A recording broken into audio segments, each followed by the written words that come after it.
చాలా మంచివాడి వల్ల నటిస్తూ ఉంటాడు. కానీ ఎక్కడో ఒక దగ్గర బయటపడతాడు. వాడి స్వభావము దురతిక్రమ, తన యొక్క స్వభావాన్ని బయటపడతాడు. అలాగే రాక్షసుడు తన యొక్క రూపాన్ని చివరిగా రాక్షస రూపం బయటపడతారు. వాళ్ళు అసలు రూపమున దాచి నెత్తురు రక్కుచు నిలవేయబడినాడు. ఆ రక్తపానం చేయు ఆ రాక్షసుడు రాముణ్ణే చూస్తూ, రాముణ్ణే ప్రార్థన చేస్తూ మనస్సులో హా రామ అంటూ మనస్సులో ప్రార్థన చేస్తూ, పైకి మాత్రం హా లక్ష్మణ, హా సీత, నన్ను రక్షింపుము, నేను చంపబడదని, మారుతుని చేతి చంపబడితే నేను నిలకూరినాడు. మరణ సమయమున పరమాత్మ నామమును స్మరించినంతనే పరమాత్మ యొక్క స్వరూపాన్ని చూసినందుకు కారణమున అజ్ఞానులు కూడా ఆ స్వామి ఎందు లీనమవుతారు. ఎంతటి వారైనా, ఎంతటి దుష్టుడైనప్పటికీ కూడా అంత్యకాలంలో భగవత్ స్మరణ, మనస్సులో భగవత్ స్మరణ చేసిన, నోటితో భగవన్ నామం పలికిన, నోటితో పలికిన అవకాశాలు ఉండే సాధ్యంతో మరణకాలం కఫ వాత పిత్తాది అవన్నీ కూడా అడ్డొస్తుంటాయి. మనస్సులో భగవన్ నామాన్ని, మనస్సులోనైనా, మనస్సుకు అవన్నీ ఉండేగా ఆ చేసినటువంటి వారు ఎవరైనా కూడా భగవంతుల్లో లయం అవుతారు. ఆ శ్రీహరిని చూస్తూ ఆ ప్రభువు చేతులు ఎందే ఆయనకి చేతులనే మరణించినాడు. ఆ రాక్షసుని విషయమున ఇక చెప్పవలసినదే ఉన్నది. వారి శరీరం నుండి దివ్య తేజస్సు సకల లోకవాసులు చూస్తుండగానే రాముడి యందు లయమైంది. అది చూసినటువంటి దేవతలు కూడా ఆశ్చర్యాన్ని పొందినారట. రామమేవ విశుద్ధేవ విస్మయం పరమం వ్యయు కిం కర్మ కృత్వా కిం ప్రాప్తః పాతకీ మునిహింసకః అథవా రాఘవస్యాహ మహిమా నాత్ర సంశయః రామబాణేన సంవిద్ధః పూర్వం రామం అనుస్మరన్ భయాత్ సర్వం పరిత్యజ్య గృహవిత్యాదికం జయతు అని దేవతలు కూడా ఆశ్చర్యాన్ని పొందుతున్నారు. ఆహా, ఏమిటి మారీచుడి యొక్క దివ్యమైనటువంటి వాడి యొక్క భక్తి, మహాపాపి అయినప్పటికీ, నిశాచుడైనప్పటికీ, ఎంత దుష్కరములు చేసినప్పటికీ కూడా అయినను ఉత్తమ గతిని పొందినాడు కదా. వాడి ఉత్తమ గతి, ఆహా ఏమిటి ఎంత ఉత్తమ గతిని పొందినాడు. నిస్సందేహంగా ఇది కేవలం రామచంద్రమూర్తి యొక్క కరుణయే, భగవంతుడి యొక్క కరుణయే. భగవంతుడు మనం శిక్షించినప్పటికీ కూడా ఆయన మహాకరుణమూర్తి. మనము కష్టాలు అనుభవిస్తున్నాము అంటే బాగా గుర్తుపెట్టుకోండి, మన కష్టాలు అనుభవిస్తున్నాం, మన పాపములకు తీసివేయడానికి భగవంతుడు కష్టాలను ఇస్తాడు. కష్టాలు పడినప్పుడు కూడా భీతి చెందకూడదు, భయపడదు కష్టాలకి. నా కర్మలన్నీ కూడా తొలగిపోతున్నాయి అనుకోవాలి. అది రామచంద్రుడి యొక్క కరుణయే కదా, భగవంతుడి యొక్క కరుణయే కదా. రామభావం తగలకు నువ్వు అతడు భయముతో రాముని స్మరించుతూనే ఉండి గృహ విత్యాదికులన్నీ కూడా వదిలిపెట్టినాడట. రాముడి యొక్క భయం వలన, భయముతో అతడు గృహాన్ని వదిలిపెట్టినాడు, భార్య పిల్లలను వదిలిపెట్టేసినాడు. సముద్రం బయట కూర్చొని ఆయన్నే భయంతో స్మరణ చేస్తూ ఎక్కడ రాముడు వస్తాడో, ఎక్కడ నన్ను చంపుతాడో, రామ రామ రామ రామ అని స్మరణ చేస్తూనే ఉన్నాడు. హృదయంలో రాముడిని సదా ధ్యానిస్తూనే ఉన్నాడు. ఆ ఎప్పటి స్మరణ చేయడం వల్ల వాడికి స్వప్నంలో కూడా రామనామమే, రాముడే. అనంత దోషాలను ఆ రాముడు సదా హృదయంలో ధ్యానించుతుండగా అతని యొక్క దోషాలను కూడా తొలగించుకుని మరణ సమయమున రాముడి యొక్క చెంతకే వదిలిపెట్టుకున్నాడు. రాముని చూచు రాముణ్ణే పొందగలిగినాడు. దీన్ని భ్రమర కీటక న్యాయం అంటారు. భ్రమర కీటక, ఒక భ్రమరం ఏం చేస్తుంది, కీటకాన్ని చంపి అది కొడుతుంది, అది చావదు, కొట్టి ఒక దగ్గర పెడుతుంది, దాని చుట్టూ తిరుగుతూ ఉంటుంది. అది భయపడుతూ వణుకుతూ వణుకుతూ వణుకుతూ ఉంటుంది, భయపడుతూ ఉంటుంది ఆ శబ్దానికి, ఎక్కడ వీడు చంపుతూ ఉంటాడు అంటే.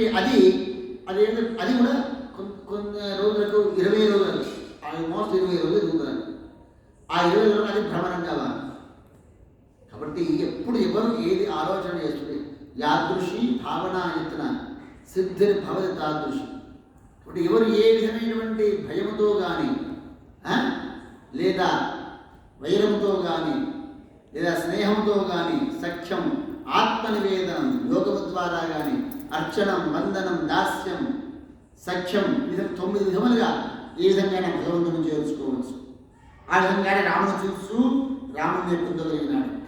బ్రాహ్మణుడైనను రాక్షసుడైనను మహాపాపి అయినను ధార్మికుడైనను రాముడిని స్మరిస్తూ దేహం వదిలినవాడు పరమపదమును పొందేటటువంటి వాడు. ద్విజోవా రాక్షసోవా మహాపాపి వా ధార్మికోపి వా అంత్యత్ త్యజత్ కలేవరం రామం త్యజత్ కలేవరం రామం స్మృత్వా యాంతి పరం పదం. ఎవరైతే చివరి క్షణంలో భగవన్ నామాన్ని స్మరిస్తాడో వాడికి పరమపదం పొందుడు అందులో ఎలాంటి సందేహం లేదు. ఈ విధంగా పరస్పరం సంభాషించుకుంటూ దేవతలు ఈ యొక్క రూపాన్ని అంటే ఈ యొక్క విషయాన్ని చూచి దేవతలంతా కూడా ఆనందాన్ని పొంది స్వర్గానికి వెళ్ళిపోయినారు. ఆ తర్వాత రాముడు ఇలా చింతించినాడు, ఈ రాక్షసాతను మరణించుచు నా స్వరముతో హా లక్ష్మణ అని అరచి ప్రాణములేలా వదిలినాడు.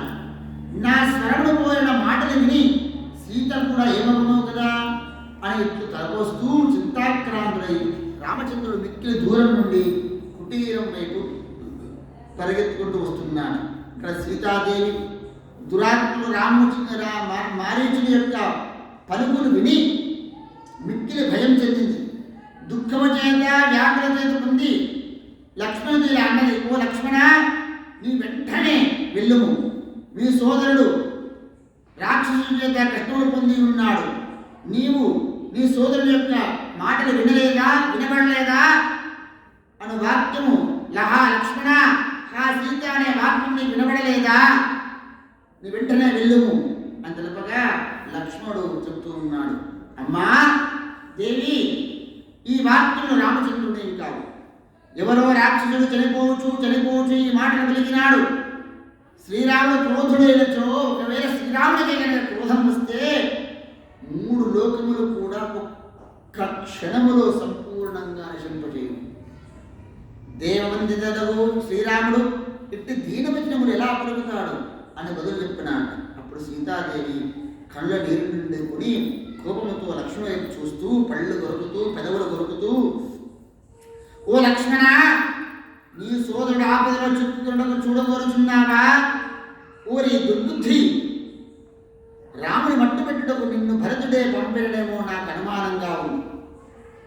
రాముడు నశింపగా నన్ను పొందుదాము అనుకుంటున్నావా, నీవు పొందలేవు. చూడుము, ఇప్పుడే నేను నా ప్రాణములు వదిలేదను. తన భార్యను అపహరించడానికి ఉద్యమించిన వాడిగా నిన్ను రాముడు ఎరుగును. రాముడు తప్ప అన్యుడిని కానీ నిన్ను కానీ భరతుని కానీ నేను స్పృశించను అని పలికి ఆయన పలికిందట. ఆ పలుకులు విన్నటువంటి ఆ పలికి గుండెలు బాదుకుంటూ ఉంటుందట ఆ సీతమ్మ. ఆ మాటలంటే లక్ష్మణుడికి ఒక్కసారి గుండెలో గుణపాలు కూర్చున్నట్టే నేను చెవులకు చెయ్యి దుఃఖితుడై చెవులు మూసుకొని, అయ్యో ఇది ఏమి ధర్మ, ఎందుకు ఇలా జరుగుతుంది అమ్మా, నీవేనా ఇక పలుకుతున్నది, చీ ఎంత నీచమైన పలుకులు పలుకుతున్నావు, నీకు నీవే నాశనాన్ని కోరుకుంటూ ఉన్నావు, ఇది నా ధిక్కారం అని పరుషముగా పలికినాడు. ఇమ్మడ జానకీ రక్షణ బాధ్యతను వడదేవతలు అప్పగించి దుఃఖభారముతో మిక్కులు దిగులు చెందినవాడై అడుగులు వేస్తూ మెల్లమెల్లగా వెతుకుచూ తను కూడా బాధపడుతూ రాముడి దగ్గరికి వెళ్ళినాట.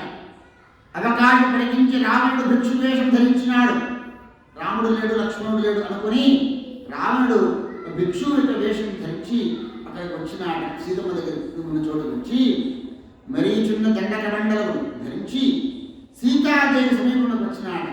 సీత అతను చూసి బిడ్డ నమస్కరించింది. ఏ సాధువు కనిపించినా భిక్షువు అంటే సాధు వేషంలో ఉన్న భిక్షువు కనిపించినప్పుడు నమస్కరించడం అది రాజధర్మాలు, మన అందరికీ కూడా ధర్మం. నమస్కరించి భక్తితో పూజించి కందమూలాలను సమర్పించి స్వాగతం పలికి, ఓ మునీశ్వర ఫలాదులు స్వీకరించుము, ఇది సుఖముగా విశ్రమించుము, ఇప్పుడే నా భర్త రాగలడు, ఆయన విశేషముగా మీకు సత్కారం చేయగలడు, మీరు ఇచ్చగల లేని మీరు ఇష్టమొచ్చిన కూర్చోబడుతుంది, మీకు ఎక్కడ అనుకూలంగా ఉంటే అక్కడ కూర్చుని ఉండుము అని పలికినాడు. అప్పుడు భిక్షు రూపంలో రాముడు చదువుతున్నాడు. కాత్రం కమలపత్రాక్షి కోవా భర్త తవానకే కిమర్థమత్రతే వాసు వనే రాక్షస సేవితే బ్రూహి భద్రే తదస్సర్వం స్వవృత్తాంతం నివేదయే. ఓ కమలపత్రాక్షి, ఓ అనఘే, ఎవరు నీ భర్త? ఈ రాక్షస సేవితమైన వనములో నీవు ఆవాసం ఎందుకు ఉంటున్నావు?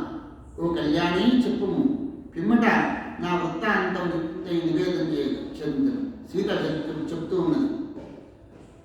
సంపత్కరుడు మహాత్ముడు దశరథ మహారాజు అయోధ్యాధిపతి సర్వశుభలక్ష్మి రక్షితుడు రాముడు, అతని యొక్క దశరథుడి యొక్క జ్యేష్ఠ కుమారుడు రాముడు, నేను జలదుల కుమార్తె సీతను, నేను శ్రీరాముడి యొక్క ధర్మపత్నిని, భ్రాతృప్రేమ కలిగిన లక్ష్మణుడు అతని యొక్క చిన్న తమ్ముడు. రాముడు తండ్రి ఆజ్ఞను పురస్కరించుకుని 14 సంవత్సరములు దండకారంలో ఉండకు వచ్చి ఉన్నాడు. నీ గురించి వినడం నేను కోరుచూ ఉన్నాను. అప్పుడు సీతాదేవి అంటున్నది అని చెప్పి, మీ పరిచయం చెప్పండి అని చెప్పి ఆ అమ్మవారు ఆ సాధువుని అడగ్గా అప్పుడు చెప్తున్నాడు. పౌలస్య తనయో హంతు రావణో రాక్షసాధిపః తత్కామ పరితప్తోహం త్వాం నేతుం పురమాగతః. ఓ కళ్యాణి, పులస్థితనుడు విశ్వవసుని కుమారుడు నేను. విశ్వవసుడు అంటే రావణి యొక్క తండ్రి ఎవరు? పులస్థితనయుడు విశ్వవసుడు, అతని యొక్క కుమారుణ్ణి రావణుణ్ణి నేను, రాక్షసరాజును.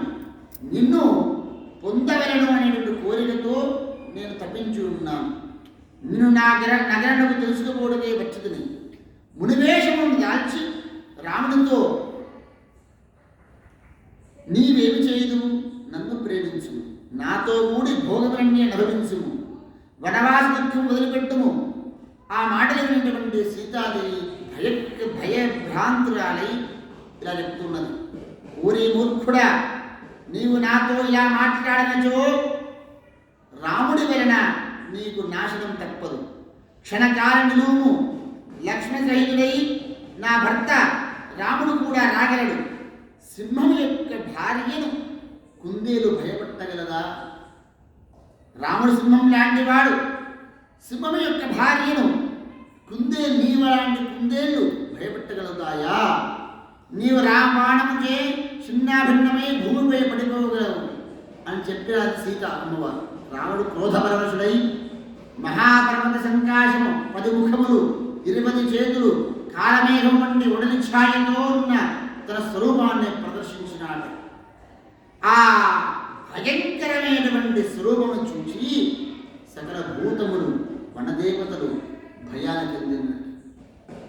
అంతటా ఆ రావణుడు సీతాదేవి పాదముల క్రింద భూమిని తన గోళ్లతో చీల్చి తన బాహువులతో పికిలించి రథముపై నుంచి ఆకాశ మార్గాన్న తీసుకుని వెళ్తూ ఉన్నాడు ఆ అమ్మవారు సీతాదేవి.